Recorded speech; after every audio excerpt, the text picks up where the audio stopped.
Meus caros amigos, senhoras, senhores de bem, meus irmãos em Cristo Jesus. Hoje estarei dando por concluída o estudo sobre pedofilia e incesto infantil e Verdade 7. Hoje é dia 21 de março de 2022.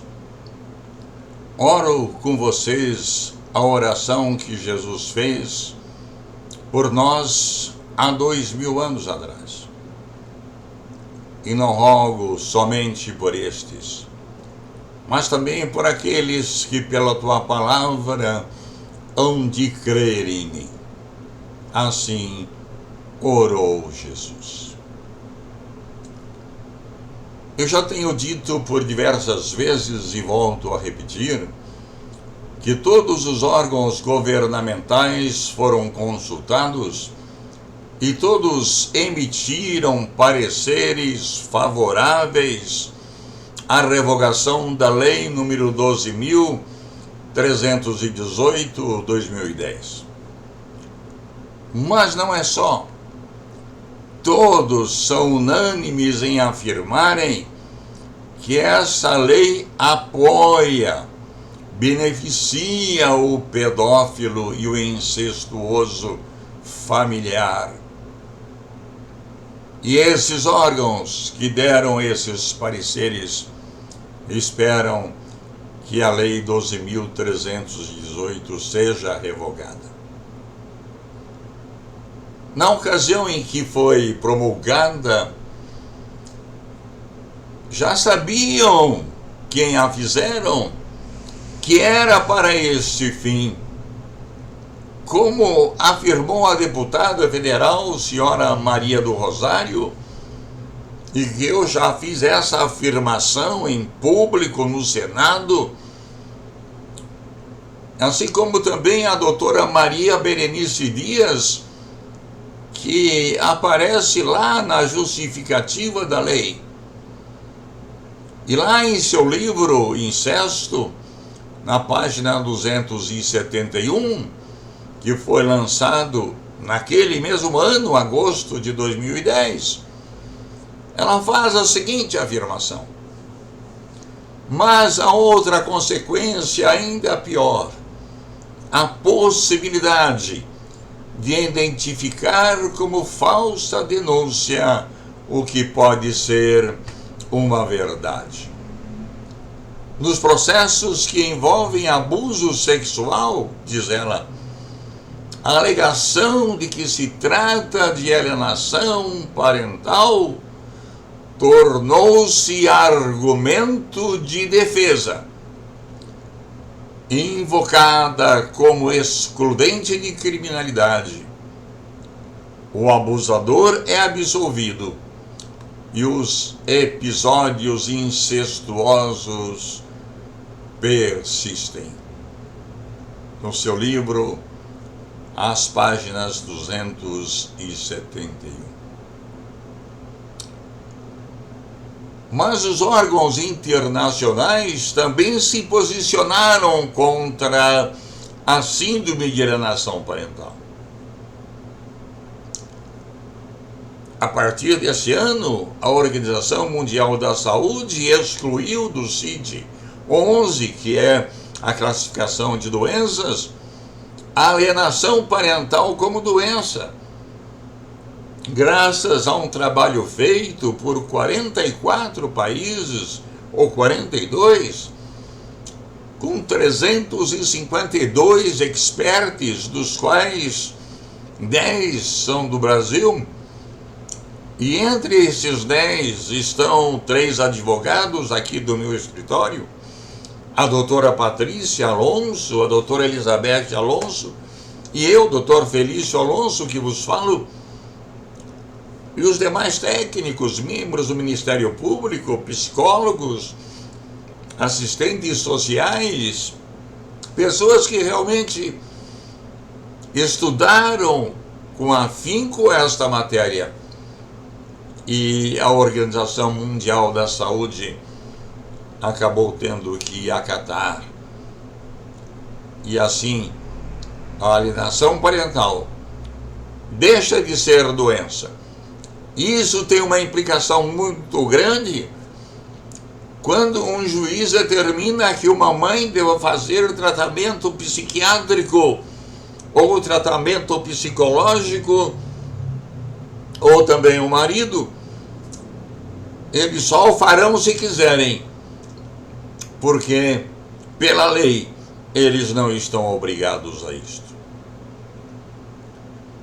A Organização dos Estados Americanos, a OEA, na Assembleia realizada em 14 de setembro de 2014, emitiu uma declaração contra a LAP, a Lei da Alienação Parental, recomendando que a mesma não seja invocada nos processos de guarda de menores.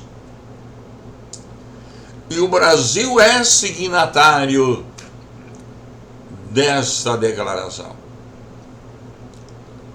Recentemente, em 6 de outubro de 2021, o Parlamento Europeu emitiu resolução aprovada por 510 votos a favor, tendo apenas 31 votos contra, e houve 141 abstenções. O Parlamento Europeu indica que a proteção das mulheres e crianças contra a violência e o interesse superior do menor deve prevalecer sobre outros critérios. E no item 41, continua a sua manifestação, dizendo assim: manifesta a sua preocupação com o impacto dos estereótipos e preconceitos de gênero que conduzem a respostas inadequadas à violência baseada no gênero contra as mulheres e a falta de confiança nelas, em particular no que diz respeito a alegadas acusações falsas de abuso infantil e violência doméstica. Expressa também a sua preocupação com a falta de formação de juízes, procuradores e profissionais do direito, e sublinha a importância de medidas destinadas a combater os estereótipos de gênero e os preconceitos patriarcais através de campanhas de educação e sensibilização. Exorta os Estados-membros a monitorizar e combater a cultura de difamação da voz das mulheres, condena o uso, a afirmação e a aceitação de teorias e conceitos não científicos em matéria de custódia que punem as mães que tentam denunciar casos de abuso infantil ou violência de gênero, impedindo-as de obter a custódia ou restringindo seus direitos parentais. Destaca que a chamada síndrome de alienação parental e outros conceitos e termos semelhantes, geralmente baseados em estereótipos de gênero, podem sim ser prejudiciais para as mulheres vítimas de violência no contexto de um parceiro ou ex-parceiro, ao culpar a mãe o distanciamento dos filhos do pai, questionando as habilidades parentais da vítima, ignorando o testemunho dos filhos e os riscos de violência a que estão expostos e pondo em risco os direitos e a segurança da mãe e dos filhos.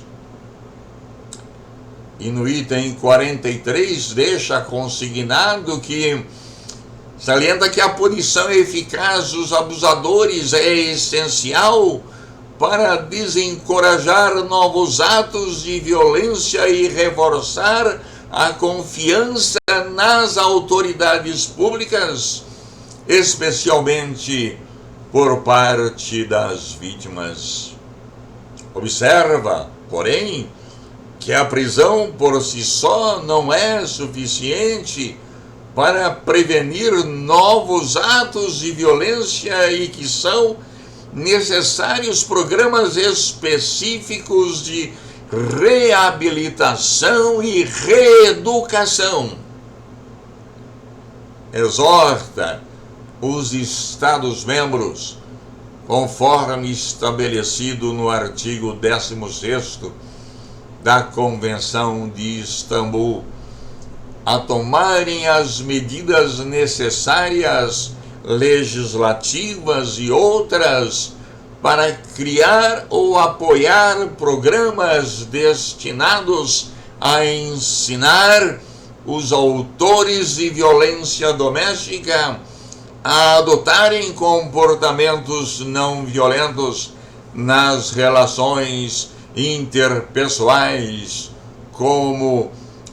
visando prevenir novos atos de violência e modificar padrões de comportamento violento. Lembre-se de que, ao fazer isto, os Estados-membros devem garantir que a segurança, o apoio e os direitos humanos da vítima são uma prioridade e que, quando adequado, esses programas são criados e implementados em estreita cooperação com os serviços especializados de apoio às vítimas. Salienta, por fim, que a educação é essencial para erradicar a violência de gênero, em particular a violência doméstica. O Estado do Havaí promulgou recentemente uma lei que invoca a SAP, ou a Síndrome da Alienação Parental. E vamos deixar aqui com vocês mais algumas questões que abordaram lá no Havaí. Eles apresentaram um título do relatório que acharam por bem assim chamá-lo: Bem-estar infantil, custódia, visitação, síndrome da alienação parental, lei de proteção à criança, ferir, dano provável, descrição dos fatos. Proíbe os tribunais de considerar a síndrome de alienação parental na determinação da guarda dos filhos. Permite a consideração de dano e dano provável, ao invés de apenas dano iminente nas determinações da lei de proteção à criança. E ainda afirmam proibir o uso da síndrome de alienação parental para determinar a segurança da criança ou questões de custódia quando o abuso sexual infantil ou violência doméstica pelo pai ou responsável agressor foi relatado. A legislatura conclui ainda que o Estado só tem permissão para intervir em casos de abuso para manter as crianças seguras se houver dano iminente a uma criança.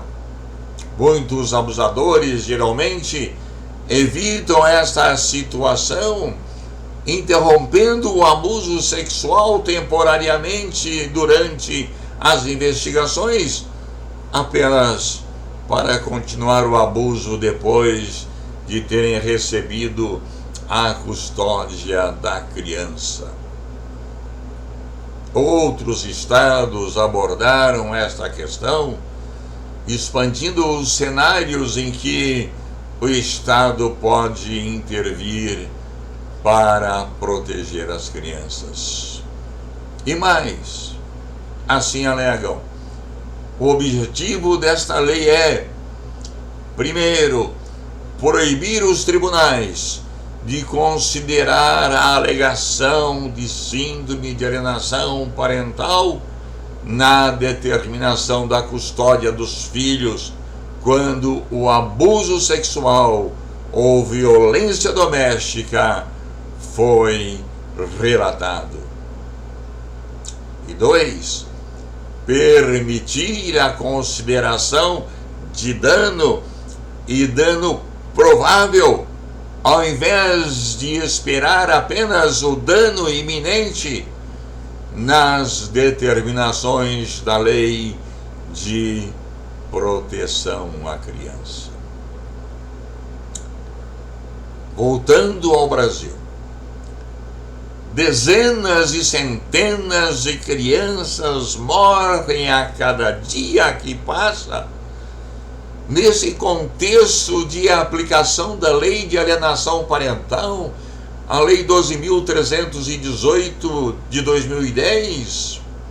Assim também, mães morrem por dentro e ter que aguentar que seu filho seja retirado de seus braços, na maioria dos casos, por policiais, de forma truculenta, portando em mãos uma busca e apreensão expedida por um juiz que, inconsequentemente, permite que isso aconteça, mesmo sabendo que o genitor é um pedófilo incestuoso e a criança a ele entregue não terá mais infância e aquela mãe não terá mais vida ou razão de viver. Cada minuto, cada dia que retarda um desses processos, cada dia que retarda a revogação da lei, mais risco sofre essas crianças. Hoje, nós somos patronos de algumas ações de crianças nessas condições, e embora nós lutemos por essas crianças que ainda estão vivas, mas nesse momento estamos prontos para advogar por aquelas crianças que foram mortas, como acima relatado. E a ação indenizatória será movida contra a União e seus agentes, desde o juiz monocrático, passando pelos psicólogos, pelos psicossociais, pelo Tribunal de Justiça de cada estado, chegando ao Superior Tribunal de Justiça e até mesmo contra o Supremo Tribunal Federal. Todos que manusearam o processo tomaram conhecimento das mortes de mães e crianças e nada fizeram. Esses todos serão envolvidos em um processo pela omissão do Estado. Quero dizer isto aqui agora, uma opinião muito pessoal. Discordo do desfecho que teve a ADI 6273, em que a ministra Rosa Weber simplesmente extinguiu o feito, mesmo tomando conhecimento do mérito que se discutia e que envolvia o que de mais precioso temos, as vidas de nossas crianças e também das mães. Poderia ter agido de outra forma, pois a Constituição existe exatamente para corrigir e revogar leis que matam. Não importa de onde vem a notícia. Tomou conhecimento, nada fez, é tão culpada quanto o pedófilo ou o pai incestuoso. Esta afirmação foi feita pelo senador Stevenson Valentim na audiência pública realizada no dia 25 de 6 de 2019, em que eu estava presente e eu estava falando, afirmando ele que o juiz que beneficia o pedófilo em prejuízo da criança por ele abusada deveria ser preso e ter a mesma pena que o pedófilo. Isto foi dito lá no Senado, em uma audiência pública, que vocês poderão ver se entrarem lá no print do Senado ou no site do Senado e vocês procurarem pela audiência pública sobre alienação parental do dia 25 de junho de 2019 e que saiu publicado no dia 26 de junho. E novamente em 15 de julho teve uma nova audiência e desta feita lá estiveram a doutora Patrícia e a doutora Elizabeth. Esta manifestação do senador, eu estou de pleno acordo. Em uma conversa na Deep Web, eu já disse isso nos estudos anteriores, e nós temos aí o documento governamental que consta isso que eu estou falando. Tem um dos documentos que há uma frase que causa náuseas. Em uma conversa entre pedófilos incestuosos na Deep Web, referindo-se à Lei 12.318/2010, a Lei da Alienação Parental, um deles faz uma exclamação: eu adoro esta lei. Eu adoro esta lei. Já disse e termino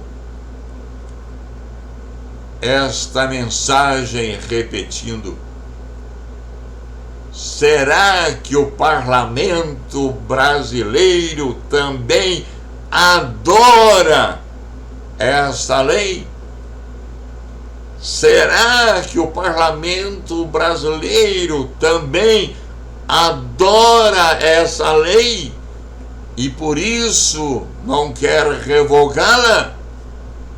Ou há outro elemento misterioso que convence as consciências pobres, venais e fracas? E eu oro por vocês assim: Senhor, tenha misericórdia de nosso parlamento. Senhor, tenha misericórdia de nossas crianças e das mães que as perderam por causa desta lei. Senhor, tenha misericórdia de nossa nação. Senhor, tenha misericórdia de nosso presidente e dos demais governantes. Deus te abençoe e até uma próxima vez, querendo Deus. Muito boa tarde. Que Deus possa realmente mexer na consciência de cada um de vocês e convencê-los do quão perversa é esta lei e revogá-la antes que centenas e milhares de mortes continuem a ocorrer diariamente. Até logo. Até a próxima vez.